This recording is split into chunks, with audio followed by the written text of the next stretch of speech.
Today we are going to talk about our essential question and how we developed it. Our question began with thoughts on expectations and procedures, and then it morphed into a question about how we establish and maintain the inquiry process. More on this is Devin and Sarah. Hi, I'm Sarah. Hi, I'm Devin. And we are going to answer our essential question.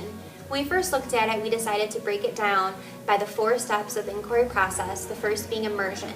So when developing procedures for the inquiry process in immersion, you need to model how to wonder, how to ask questions.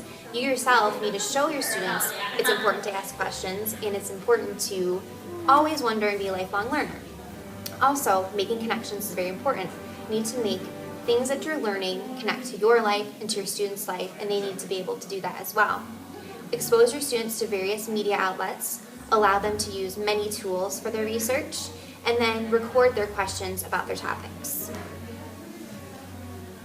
Then in the research part, you need to discuss with students about their possible topics, what interests them, and then group them based on this interest. You need to definitely model how to develop questions about a topic. For example, if they want to do something on whales, what do you want to know about whales? Do you want to know how long they live, if they're endangered? You also want to model and teach research skills and digital citizenship and present expectations and the timeline for the project. So how are they going to present the research, and also to facilitate a discussion about group expectations. What do you want each group member to be responsible for? Oh, girls, that sounds great. Is there any more information to this? Wow, I am so glad that you inquired about that, because actually there are 2 more processes in the inquiry process. The third one is to coalesce, and this is to bring it all together. Model how to organize your information when you're prepping for your big presentation, when you go public, which she will talk about in a moment. But you need to provide different presentation choices for your students, because all students learn differently and they choose to present their information in different ways.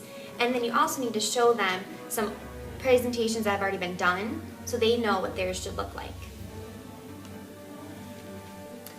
And the final one, go public. This is what you've all been waiting for. You're going to model your presentation and audience skills.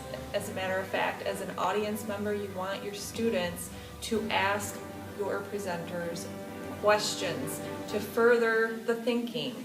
You want to also reflect on inquiry process as a group and set up for the presentations. Then you're going to share, encourage, and model inquiry of peers topics. Wow, ladies, with all that new information, I now know how to maintain and establish the inquiry process in my classroom.